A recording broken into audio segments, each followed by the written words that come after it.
Como se formou essa imagem? Essa é a pergunta que os cientistas fazem. Como se formou essa imagem? A primeira fotografia do sudário. A primeira fotografia foi feita por um advogado chamado Secondo Pia, italiano, no ano de 1898.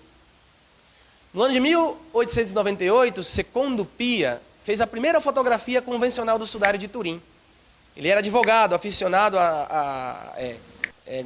era fã de fotografia, estava surgindo as fotografias naquela época. E ele pediu à casa de Saboia, que eram os nobres lá da Itália, pediu para tirar a foto. Eles, apesar das resistências, permitiu. Foi a primeira foto que tirou. E ele não era fotógrafo profissional, estava surgindo as fotografias, né, o método fotográfico naquela época. E ele foi o primeiro que tirou a foto. Quando as placas de Secondo Pia foram reveladas, os negativos fotográficos mostraram detalhes sutis muito mais vivos, mais fácil de ser interpretado pelo próprio sistema visual humano, que a própria imagem do sudário. Embora o método fotográfico usado foi o mesmo que qualquer fotografia, o resultado era único.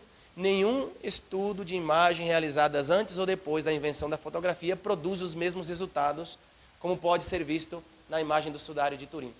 Esse era Secondo Pia, o primeiro que fotografiou a imagem do sudário, de ano 1855 a 7 de setembro de 1941, seu falecimento. Quando ele revelou essa foto, gente, quando ele mostrou o negativo fotográfico, foi tal a surpresa que causou nele, porque ele estava revelando, ele disse que quase caiu para trás. Ele conta essa experiência. E quando ele mostrou isso às pessoas, o que havia descoberto com a revelação da foto, né, as pessoas disseram que era uma fraude, que ele estava inventando, e acusaram ele de tudo. E depois, né, no ano de 1935, tiraram outra foto. O resultado foi exatamente o mesmo. Se deram conta de que ele não foi uma fraude, ele não estava mentindo.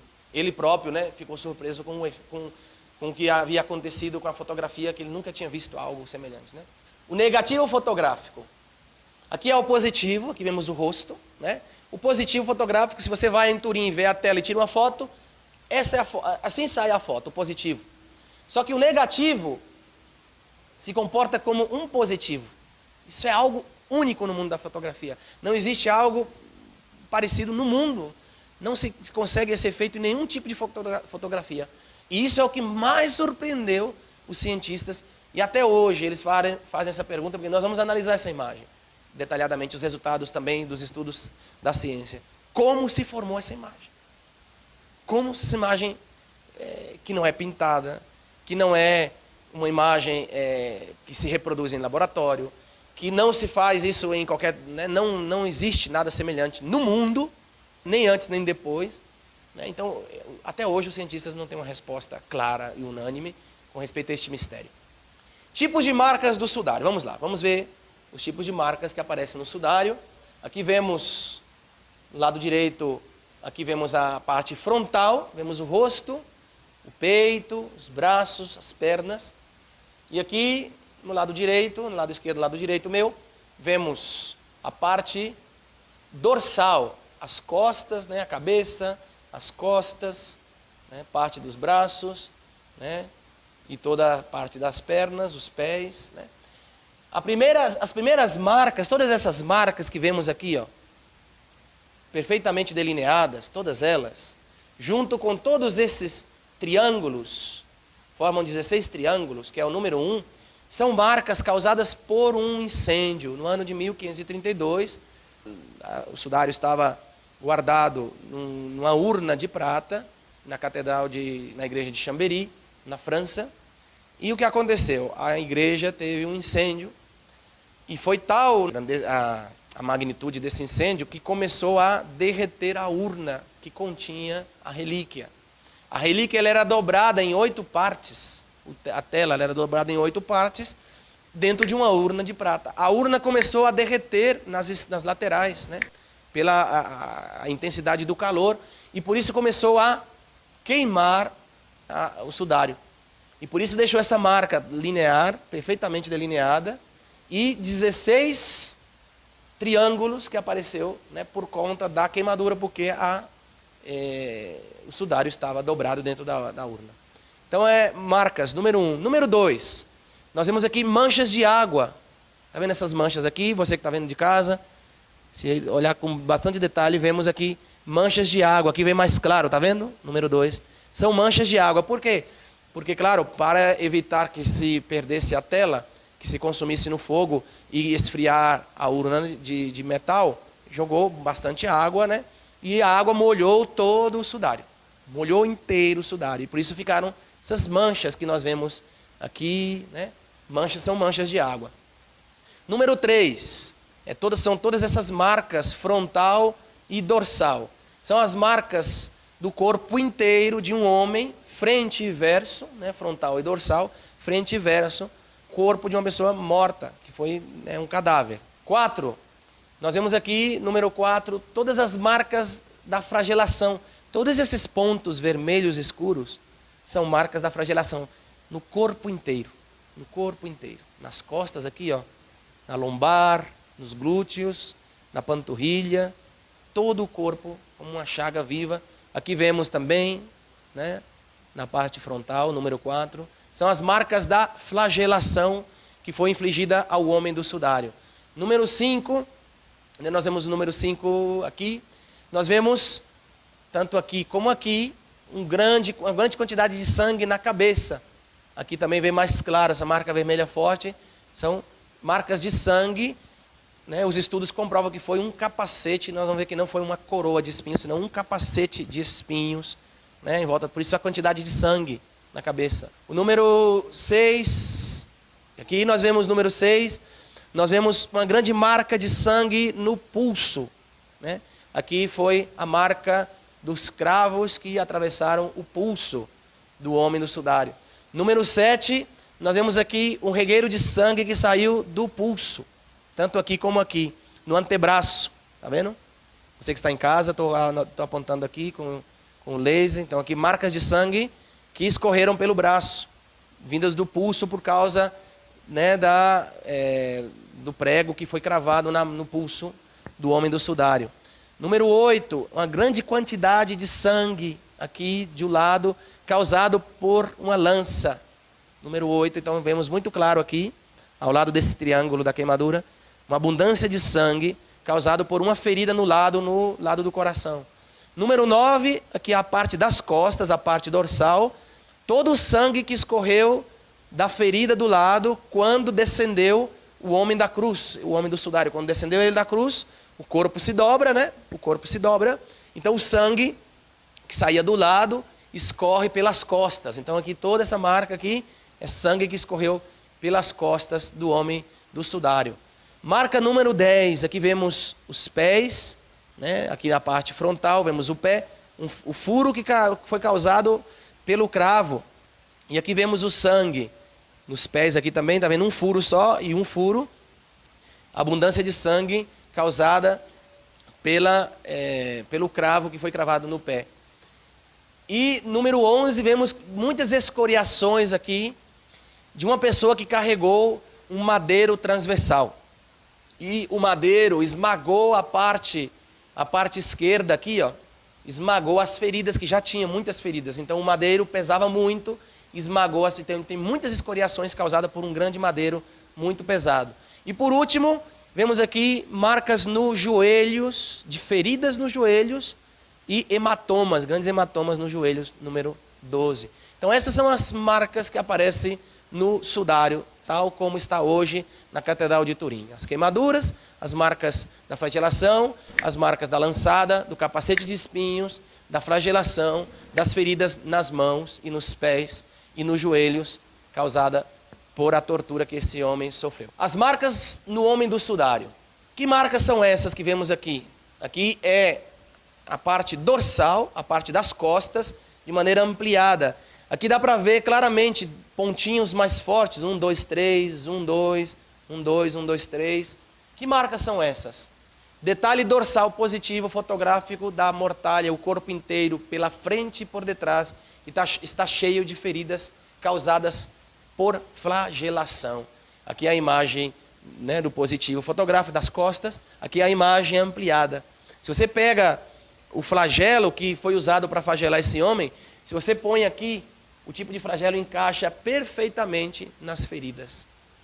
Essas são contusões no rosto. Essa é uma imagem talhada em madeira, na Espanha, bem realista. São contusões no rosto do homem do sudário, né? São linhas de sangue produzidas por um capacete de espinhos, né? Então, as linhas de sangue, regueiros de sangue, produzidos por um capacete. Contusões e inchaços na testa, de pancadas que levou na cabeça. Contusão na face direita, inchado aqui, a face direita, no pômulo. Lesões no nariz e cartilagem quebrado. Então, o nariz foi quebrado, tá vendo? Aqui, os lábios também. Linha de sangue irregular ao longo do lado direito do nariz. Aqui tem uma linha de sangue, aqui vê mais claro, do lado direito do nariz. Sangue com saliva colada na boca. Aqui a parte da boca, sangue com saliva. 2 linhas de sangue que saem das narinas até a barba. Queixo inchado e machucado. Ossos da face machucado e inchado. Aqui ossos da face. E por último, linha mediana da face que mostra a torção do nariz, né? Como se produziu essas marcas, por exemplo, nos lábios e a fratura no nariz? Possivelmente foi de uma queda. O homem do sudário carregava um madeiro de mais de 50 quilos, atado aos seus braços, e quando caía, caía com o rosto no chão, né? Por isso produziu, isso se sabe porque encontrou restos de terra, né, nos lábios, né, no rosto, e todas essas... E os golpes que levou e as coroas de espinho, né? Então, todos os estudos que foram feitos da tela chegaram a essa conclusão. O homem do sudário foi sistematicamente espancado e estava amarrado e imobilizado. As lesões estão localizadas em todo o corpo, costas, pernas, peito, respeitando a parte do coração, abdômen, zona glútea e região. E possivelmente também na região genital. Evidentemente, ele estava nu quando recebeu o castigo tão brutal. Com plena certeza temos diante de nós, impressa no sudário, as escalofriantes marcas de uma flagelação romana. Então não foram outros tipos de algozes, né, que produziram essa morte terrível nesse homem. Foram romanos, por toda a certeza histórica dos estudos, com toda a probabilidade, né, a conclusão é que foi soldados romanos que infligiram esse castigo de maneira sistemática, ou seja, como uma punição em si. Não se explica por que sofreu essa punição. Simplesmente o puniram, né, de maneira sistemática. Então, assim, havia outras punições. Essa punição não tem uma explicação assim. Foi uma punição em si, né, puna esse homem. E eles fizeram isso. Aspectos da flagelação. O homem do sudário foi sistematicamente espancado por pessoas que conheciam o seu trabalho e estava amarrado e imobilizado. Portanto, neste caso, quiseram dar neste castigo um sentido de punição. Isso está em plena concordância com o que diz os evangelhos. O flagelo usado contra o homem do sudário era dilacerante e contundente, ou seja, penetrava na pele do réu, gente. E cada golpe desgarrava a carne e provocava, né, a saída de sangue de maneira explosiva, né? Então penetrava. Nós vamos ver que tipo de flagelo foi usado no homem do sudário. Então cada golpe, as escoriações que provocavam eram terríveis, porque penetrava na pele, desgarrava a pele e provocava uma enorme quantidade de hemorragia. Coloquei imagens, né, são imagens fortes do filme A Paixão de Cristo, que retrata bem aproximadamente, né, o homem do sudário. Ainda não estamos chegando na conclusão de que era Jesus, nós estamos avançando, mas era essa, segundo os estudos da arqueologia e da história, dos relatos, era essa a forma de castigar, né, os flagelados. Alguns nem resistiam, alguns morriam antes. Tipos de flagelo que utilizavam os romanos, né? Eles tinham vários tipos de flagelo para vários tipos de punição. Que tipos de instrumentos eram usados para flagelação, por exemplo, né? Eles tinham, por exemplo, o lorum, que era um simples cinto largo e era usado em pessoas livres ou cidadãos romanos. Era um tipo de instrumento de castigo. Eles tinham também varas ou bastões que eram utilizados nos soldados, especialmente aqueles que cometiam crimes graves de deserção, por exemplo, ou dormir em serviço, por exemplo. Eles tinham também o fragrum, consistia em um cabo de madeira com 2 ou mais tiras de couro estreitas. Existia o flagelo taxilatum, como o anterior, né? Tinha um cabo um cabo de madeira com tiras, como o anterior, só que composto com nervos ou cordas finas e duras, e ambos tinham bolas de metal, né? Por isso taxilatum, taxile, né? Fragmentos de chumbo ou de pequenos ossinhos. Também tinha o plubo, ou plumbata, eram correntes com pedaços de chumbo e tinha um anel de aperto. Os 3 últimos foram usados pelos romanos, né? E só poderiam ser usados nos bárbaros e escravos estrangeiros. Nunca se usava em cidadãos romanos. O tipo de instrumento utilizado no homem do sudário, que é o que nos interessa, é o flagelo taxilato.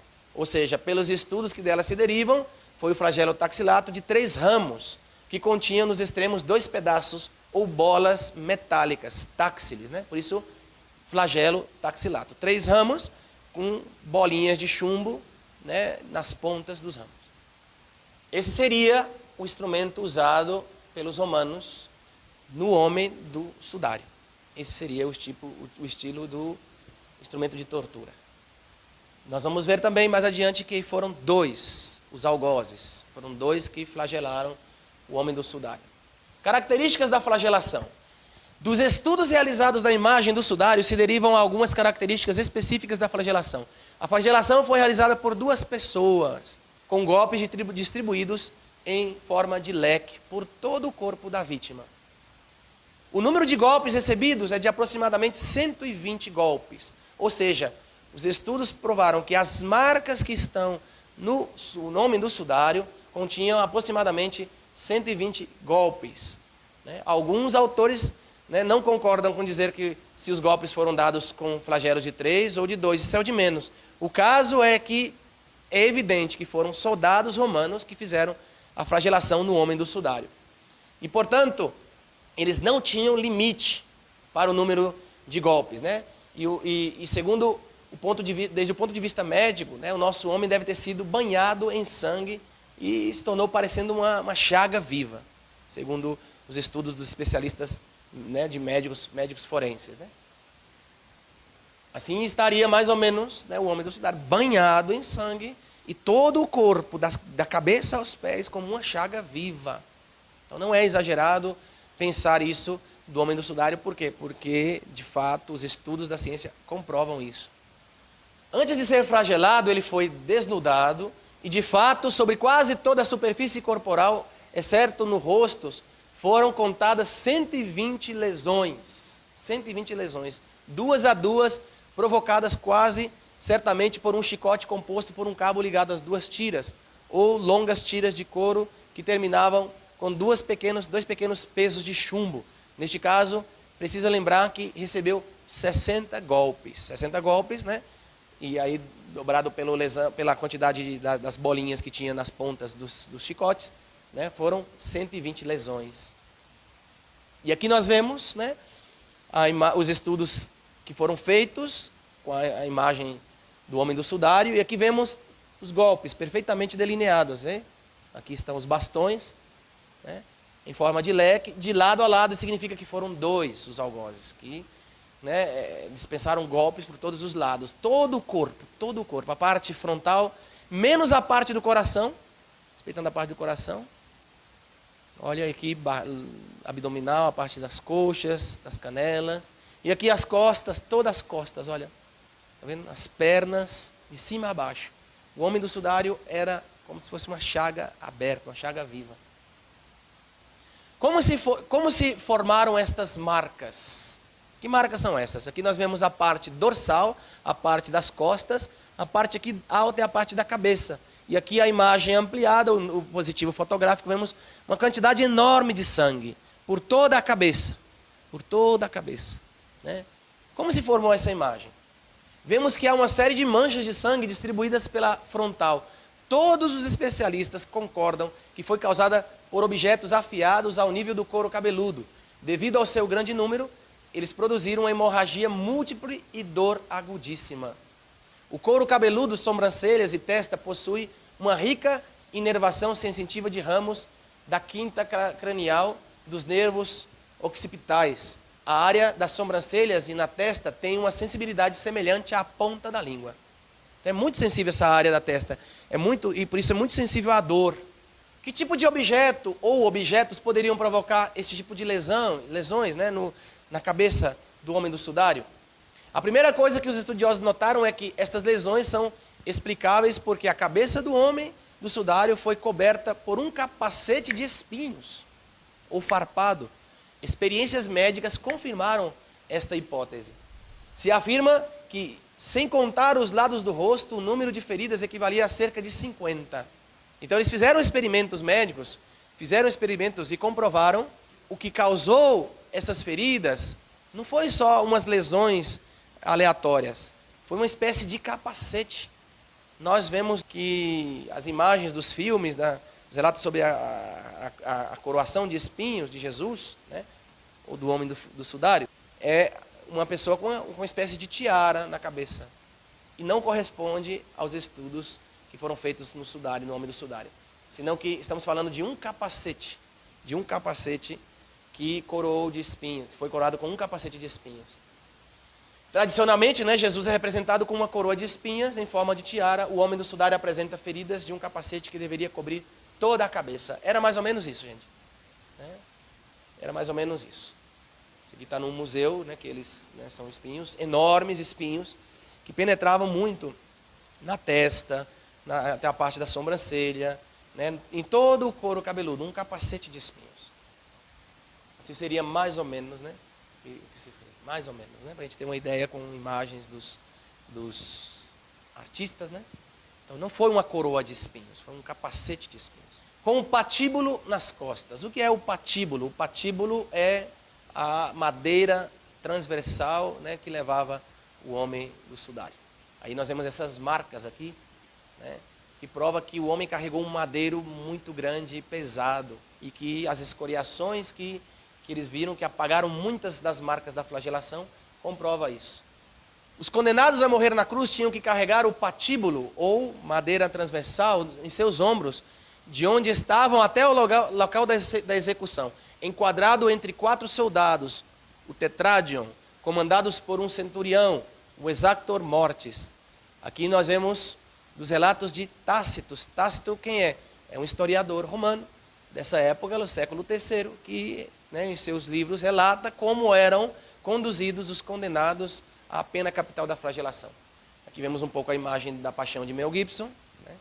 Depois nós vamos ver que não é exatamente o instrumento da cruz, né, que Jesus, não é exatamente esse. O homem do sudário, né, que nós vamos ver como eram conduzidos os condenados até o lugar da crucifixão. O sudário mostra-nos que o crucificado levou o patíbulo, ou seja, levou a vara transversal, a madeira transversal amarrada aos braços e colocado transversalmente em suas costas. Se deduz também que o patíbulo não estava totalmente plano em suas costas, mas inclinado pelo lado esquerdo. Conhecendo o tamanho do homem do sudário, podemos deduzir que seus braços abertos apresentariam uma envergadura de 1,65 m e que o que significa que essa madeira transversal pesaria cerca de 65 quilos. Com o patíbulo que o homem levava nas costas, ao ser incapaz de segurá-lo com as mãos, a cada queda a madeira rolou em suas costas, ferindo a pele com seu peso e suas asperezas. Você imagina carregando um madeiro transversal pesadíssimo e que pelo peso, né, e pela debilitação do homem, às vezes escorria das costas e ralava tudo, né, provocava muita ferida, né?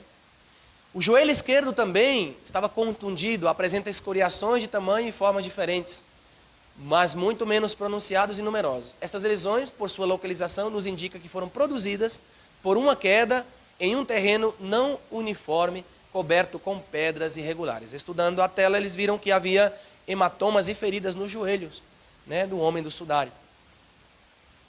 Causa arrepios, né, pensar sobre essas quedas repetidas. Um homem com cerca de 50 quilos de peso em suas costas, com os braços atados, de modo que não podia usar as mãos para amortecer o golpe. Sua cabeça daria fortemente contra o chão. Vários ferimentos detectados no rosto do homem do sudário, por sua profundidade, supõe-se que foram causados por essas quedas. Então, o homem do sudário, né, tinha o nariz quebrado, os lábios partidos, o rosto desfigurado por essas quedas. Ele caía de rosto no chão, gente. É uma coisa terrível, com um madeiro nas costas. Ele não suportava. E caía, né, apoiava o joelho e batia o rosto com as mãos atadas. Não podia apoiar as mãos. Nós, nenhuma queda assim, nós, por instinto, você apoia a mão. O homem do sudário não podia fazer isso. Elementos e forma da cruz. Como eram os elementos e forma da cruz? Pode deixar, gente. Assim era formada a cruz. esse era o patíbulo, que nós estávamos mostrando, e o stipes. Então o homem do sudário carregou o patíbulo nas costas, de maneira transversal, atado às mãos, e depois, né, a cruz completa aqui, ele era, né, atado à cruz, pregava pés e mãos no chão, e depois era içado e colocado na cruz que está aqui, tá vendo? Aqui já havia um buraco já para encaixar na cruz. É bem diferente da forma que apresenta nos filmes, né, e também nas imagens, imagem sacra. Essa era a forma que se fazia. Então, por que no filme de Mel Gibson, por exemplo, ele põe lá a cruz tradicional? Porque ele fala que não quis ferir a sensibilidade da tradição popular, né, do povo, que sempre nós associamos Jesus carregando a tradição popular. Mas, de fato, era dessa forma que se conduzia os condenados ao suplício da cruz. A cruz estava composta com duas vigas sem polimento. Uma mais longa, chamada estipes, a que se colocava fincada no chão, e a outra, o madeiro transversal, que chamava-se patíbulo, que pesava cerca de 50 quilos. O patíbulo, um pouco mais curto do que a estipes, era colocado sobre as costas dos condenados e amarrado a ambos os braços estendidos em forma de cruz. Assim eram levados para o local da execução.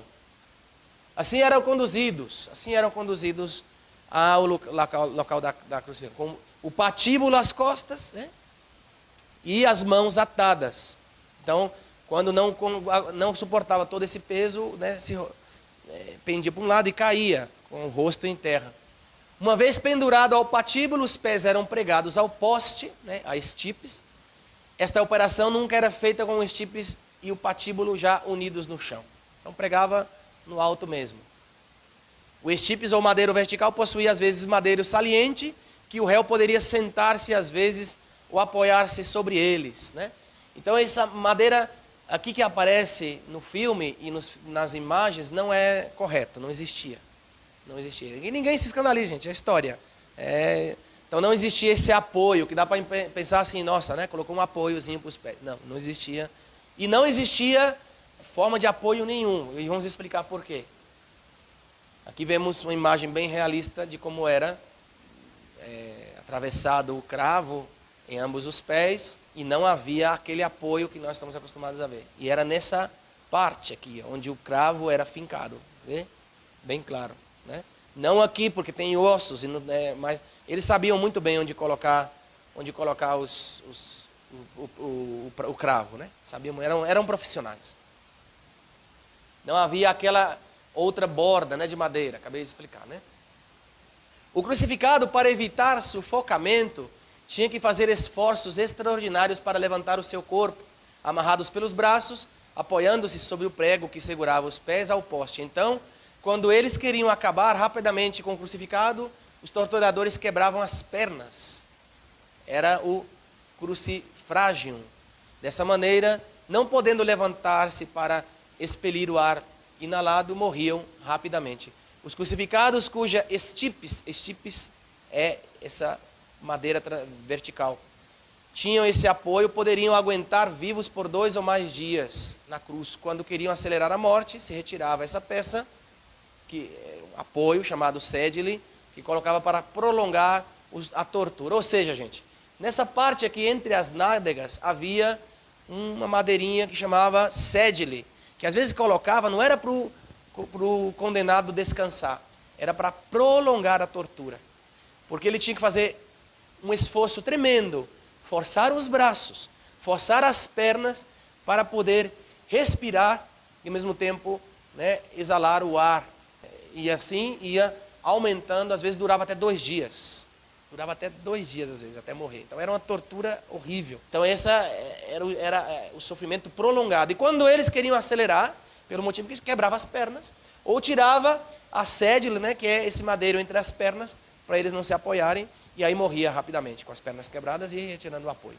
Com os braços estendidos, mas não tensos, os pulsos eram cravados na cruz. Imagina, gente, os braços não tensos, né, justamente para poder fazer esse esforço para respirar, os braços eram cravados na cruz. Desta forma, os pregos de aproximadamente 12 centímetros eram provavelmente postos entre o rádio e os metacarpianos, ou entre as 2 fileiras de ossos carpianos. Esses locais conseguiam sustentar o peso do corpo.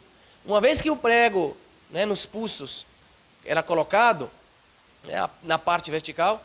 Em seguida, colocavam o pé esquerdo sobre o direito e, deixando-os totalmente estendidos, atravessaram o prego, cravando-lhes a madeira com os joelhos flexionados. A crucifixão estava... Assim que Jesus pendia lentamente para respirar e colocava peso nos pulsos, uma dor alucinante era sentida nas mãos. Subia pelos braços e explodia no cérebro, uma vez que os pregos nos punhos pressionavam os nervos médios desse membro. Já tiveram aquela experiência, gente, de levar um golpe no cotovelo? Que às vezes pega no nervo e você até grita de dor? Você imagina um prego cravado nos nervos do punho. O tempo todo o metal tocando nos nervos. A dor, gente, era alucinante. Os médicos dizem que era uma coisa absurda. A dor que o homem, nesse caso Jesus também, e o homem do sudário tinha. Por quê? Porque o metal, o prego atravessado no pulso estava em constante contato com o nervo. E cada vez que puxava o braço para poder içar o corpo e respirar, era uma dor alucinante que provocava e explodia no cérebro da pessoa. Porque era cravado aqui, como vocês podem ver aqui estão o cárpio, o metacarpio, aqui tem toda a descrição. E nesse espaço aqui, do punho, né, não era na palma da mão, como costumamos ver nas palmas das mãos, senão no pulso, onde era colocado, porque, nós vamos ver, porque senão rasgaria a carne e a pessoa podia despencar da cruz. Então aqui ele ficava bem atado à cruz. Então não era na palma da mão, era no pulso.